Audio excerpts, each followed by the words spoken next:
Hello everyone, university of Mumbai की तरफ से assistant professor, reader and associate professor की वैकेंसी आउट हो चुकी है। ये वैकेंसीज निकली हैं डिपार्टमेंट ऑफ एटॉमिक एनर्जी में। तो आइए एक बार चेक कर लेते हैं कि क्या इसका एलिजिबिलिटी क्राइटेरिया होने वाला है और कितना इसका पे स्केल होने वाला है। तो ये जो वैकेंसीज निकली हैं, ये निकली है university of Mumbai, department of atomic energy, centre of excellence in basic science में। तो ये जो वैकेंसीज रहने वाली हैं, 7 पोस्ट निकली है असिस्टेंट प्रोफेसर के लिए। जो आपका स्केल पे होने वाला है वो होने वाला है एकेडमिक पे लेवल 12, यानी कि जो आपकी एंट्री पे होने वाली है दैट इज 78,800 से लेके 2,09,200 रुपीज। ठीक है, इसके साथ साथ ही एक बार देख लेते हैं कि क्वालिफिकेशन आपकी क्या रहने वाली है। तो आपके पास पीएचडी होनी चाहिए इन relevant area in biology, chemistry, physics and physics with at least 60% marks or equivalent at the master degree in the respective subject, and you should have at least 2-year post PhD research experience। तो आपके पास PhD के बाद 2 साल का post PhD research experience भी आपके पास होना चाहिए, क्योंकि यहाँ पे ये टीचिंग एक्सपीरियंस जो है वो डिजायरेबल है, और आपके पास at least 2 year post PhD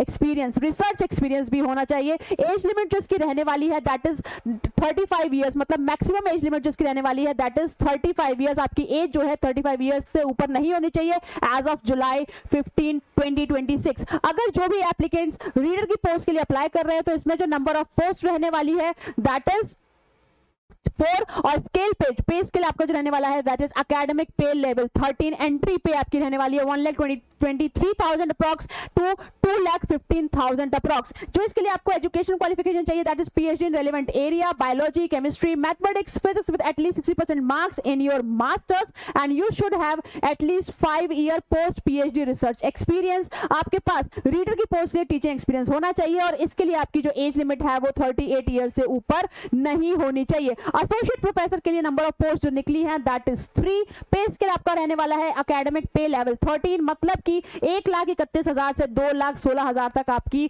salary रहने वाली है। तो आइए एक बार देख लेते हैं कि इसके लिए क्वालिफिकेशन क्या चाहिए। तो आपके पास पीएचडी होनी चाहिए बायोलॉजी, केमिस्ट्री, फिजिक्स में with 60% marks, and you should have at least 10 years of experience for after post PhD research experience होना चाहिए, और आपके पास टीचिंग एक्सपीरियंस भी होना चाहिए।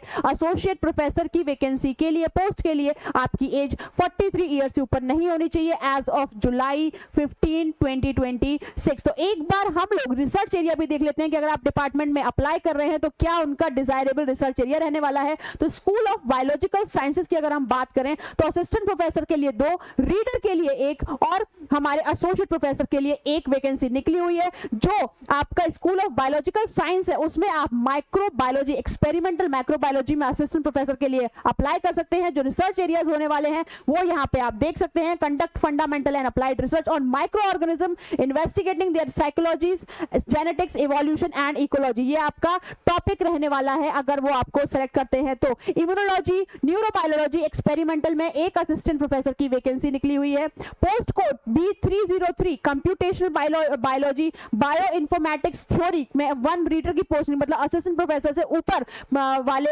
डेजिग्नेशन की पोस्ट निकली हुई है। और उसके साथ साथ पोस्ट कोड B04 मतलब अप्लाइड बायोलॉजी, डिसीज बायोलॉजी में एक्सपेरिमेंट में 1 एसोसिएट प्रोफेसर की पोस्ट निकली हुई है। तो जितने भी कैंडिडेट्स को देख रहे हैं असिस्टेंट प्रोफेसर की जितनी भी वैकेंसी निकली है उसको आप ध्यान से देखें। स्कूल ऑफ केमिकल साइंसेज में नंबर ऑफ पोस्ट जो निकली हुई है वो असिस्टेंट प्रोफेसर के लिए 1, रीडर के लिए 1 और एसोसिएट प्रोफेसर के लिए 1 निकली हुई है। पोस्ट कोड C01 में जो उनकी डिजायरेबल क्वालिफिकेशन है, मतलब आपका जो काम है वो अल्ट्रा फास्ट फोटोकेमिस्ट्री एक्सपेरिमेंटल पे होना चाहिए अगर आप रीडर की पोस्ट के लिए अप्लाई कर रहे हैं। और एसोसिएट प्रोफेसर के लिए अप्लाई कर रहे हैं तो केमिस्ट्री में आपके पास फिजिकल केमिस्ट्री थ्योरेटिकल में आपका काम होना चाहिए।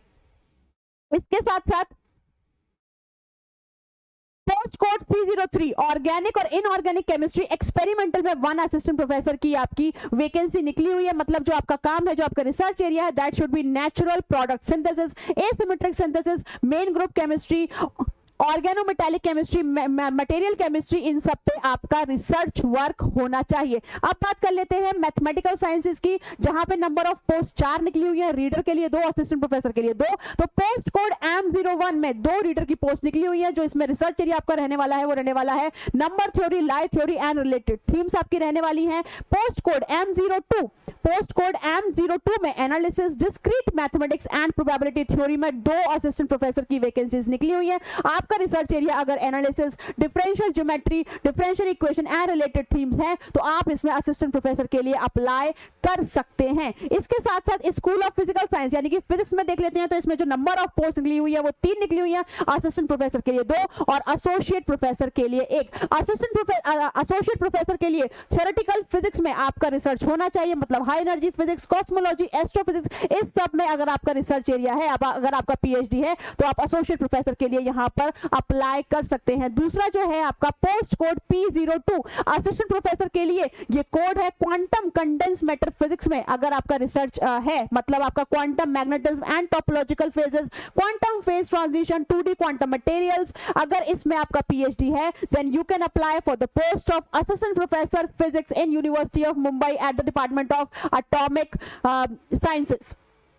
ठीक है, और अगर आपका असिस्टेंट प्रोफेसर के लिए अप्लाई कर रहे हो तो आपका अगर फोटोनिक्स, एक्सपेरिमेंटल फोटोनिक्स में अगर आपका रिसर्च है, आपका पीएचडी है, मतलब plasmonics, meta materials, nanophotonics, quantum optics and optospintronics, semiconductor photonics, अगर आपका इसमें रिसर्च है, अगर आपका PhD, then also you can apply for assistant professor job at this institution, at this university. General information एक बार हम लोग देख लेते हैं।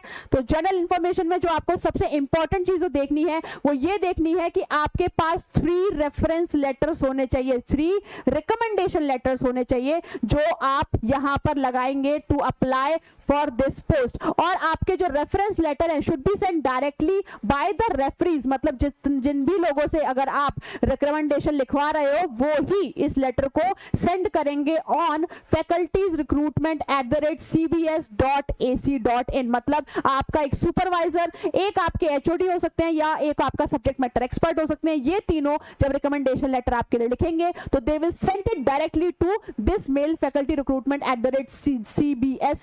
@cbs.ac.in with the candidate's name and postcode in the subject line। ठीक है, एडिशनली UMDA CEBS में request independent referee reports to the candidate. ठीक है, मतलब आपको इंडिपेंडेंटली वो लोग भेजेंगे सारे रिकमेंडेशन लेटर। ठीक है, इसके साथ साथ आपका जो अगर आपने 3 रिकमेंडेशन लेटर्स नहीं भेजे they will reject your application. ठीक है, they will reject your application. इसके साथ साथ आपको अप्लाई कैसे करना है तो देखो, आपको इस वेबसाइट पे जाना है http://www.cbs.ac.in और यहाँ पे आपके पास जो डॉक्यूमेंट चाहिए at the time of application आपको ऑनलाइन अप्लाई करना पड़ेगा। आपके पास आइडेंटिटी प्रूफ होना चाहिए, आधार कार्ड हो सकता है, इलेक्ट्रिक कार्ड, इलेक्शन कार्ड हो सकता है, PAN card, passport, driving license, कुछ भी। आपकी डेट ऑफ बर्थ के लिए आपका birth certificate, Aadhaar card, passport, school leaving certificate में से कोई भी जो आपका डॉक्यूमेंट है वो चलेगा। एजुकेशन क्वालिफिकेशन आपके सारे MSc, starting from MSc, clear indicating the subject सब होने चाहिए। पीएचडी का है तो पीएचडी भी होना चाहिए, आपके पास पोस्ट पीएचडी एक्सपीरियंस है तो वो भी आप यहाँ पे लगाएंगे। ठीक है, अगर कोई university award letter, grade, CGPA तो सेम आपको इंडिकेट करना पड़ेगा इन द परसेंटेज। डिटेल्ड आपका सीवी जाएगा विद कंप्लीट पब्लिकेशन लिस्ट। जो पीएचडी में आपकी पब्लिकेशन हैं उनकी, या पीएचडी के अलावा अगर आपकी कोई पब्लिकेशंस हैं तो वो सीवी में आपके डिटेल्ड में पब्लिकेशन लिस्ट जाएगी।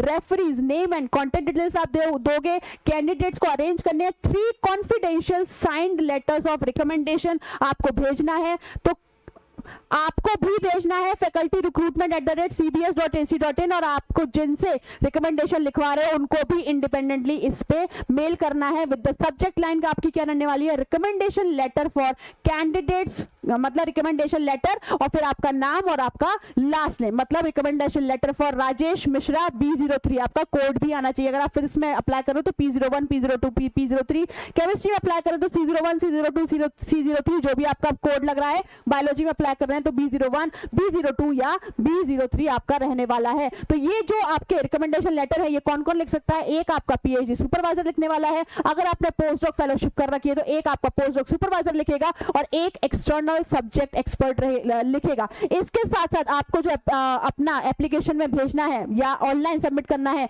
वो है रिसर्च प्रपोजल और टीचिंग प्रपोजल। रिसर्च प्रपोजल आपको लिखना है और टीचिंग प्रपोजल इसके बाद लिखना है। फिर आपको एप्लीकेशन फॉर्म आपको भरना है, टेम्पलेट आप यहां से डाउनलोड कर सकते हैं, आपको सारा डेटा यहां पर भरना है। You will have to upload the filled application form along with the list of enclosure in a single PDF file not more than 10 MB। मतलब आपको अपना एप्लीकेशन फॉर्म यहां से डाउनलोड करना है, आपको अपने सारे डॉक्यूमेंट्स की एक PDF बनानी है। PDF जो होनी चाहिए वो 10 MB से ऊपर नहीं होनी चाहिए और उसके बाद मेल करना है ओरिजिनल साइन अच्छा मेल करना है आपको सारे ओरिजिनल डॉक्यूमेंट्स और signed hard copy with the list of enclosure. Signed आपको मेल भी करना है और हार्ड कॉपी भी सेंड करनी है। कहां पे सेंड करनी है? To this address, dean academic affairs, Nalanda building, centre crew UMDAE centre for excellence in basic sciences, university of Mumbai. आपको यहाँ पे हार्ड कॉपी भी भेजनी है। तो ये चीज बिल्कुल याद रखें कि आपको ऑनलाइन भी सबमिट करना है और हार्ड कॉपी भी भेजनी है। ठीक है, अब बात आती है कि एप्लीकेशन को prescribe format should be uploaded in the data form. ये फॉर्म आपको मिल जाएगा। ठीक है, उसके साथ साथ आप जो जितने भी सपोर्टिंग डॉक्यूमेंट्स हैं उनको 15 जुलाई से पहले सबमिट कर दें और हार्ड कॉपी भेजनी है तो आप वो 15 जुलाई से पहले ही भेजें। ये 15 मतलब 15 जुलाई 2026 इज द लास्ट डेट आपका एप्लीकेशन फॉर्म भरने के लिए भी और हार्ड कॉपी सेंड करने के लिए भी। ठीक है, तो आपको हार्ड कॉपी भेजनी ही भेजनी है आप। हाँ ठीक है, इसके अलावा as part of a selection process, the screening committee will compile a short list of candidate and the candidate will be called for in-person job talk before the selection committee। ठीक है, अगर आप shortlist होते हो तो आप interview के लिए बुलाए जाओगे। The video conference option can be provided only to the candidate not stationed in India who cannot attend in person। मतलब कोई भी कैंडिडेट अगर इंडिया से बाहर है तो उसके लिए ही सिर्फ वीडियो कॉन्फ्रेंस मतलब ऑनलाइन इंटरव्यू होगा। अगर आप इंडिया में हो तो आप शॉर्टलिस्ट होते हो तो you have to go to the University of Mumbai and you have to attend the interview, you have to give your interview in person। ठीक है, फिर based on your performance during the job talk a limited number of candidates will be invited for the second round। फिर आपका second round होने वाला है in person interview before the final selection committee। the video conference option फिर से सिर्फ उसी के लिए अवेलेबल है जो इंडिया के लिए इंडिया से बाहर है। candidate will be paid a maximum of 2-tier AC train fare via the shortest routes from their place of residence in India to Mumbai and return। ठीक है, मतलब अगर आप सिलेक्ट होते हो इंटरव्यू के लिए तो आपको सेकंड AC का टिकट मिलने वाला है और नो DA और local travel will be covered. ठीक है, फिर उसके बाद होने वाला है selection will be based on school and research area wise post code wise merit list for all the advertised सब डिसिप्लिन। ठीक है, एक मेरिट लिस्ट बनेगी और उसी से आपका सिलेक्शन होने वाला है। ठीक है, अगर उनको कोई भी कैंडिडेट समझ नहीं आता है, अगर उनको कोई भी कैंडिडेट समझ में नहीं आता है तो वो उस पोस्ट को वेकेंट रख सकते हैं। They are fully eligible to put that post on vacant, मतलब put that seat on the vacant. आपको कोई भी क्वेरी चाहिए आप इस पे ईमेल कर सकते हैं facultyrecruitment@cbs.ac.in और इस एड्रेस पे आपको अपनी सारी हार्ड कॉपीज सेंड करनी है। तो आप क्योंकि इसकी लास्ट डेट अप्रोच हो रही है दैट इज 15 जुलाई 2026, तो जितने भी एलिजिबल एप्लीकेंट्स हैं आप अपना फॉर्म फटाफट भर सकते हैं। आपको फॉर्म भी भरना है और साथ में हार्ड कॉपी भी भेजनी है 15 July 2026। Thank you so much.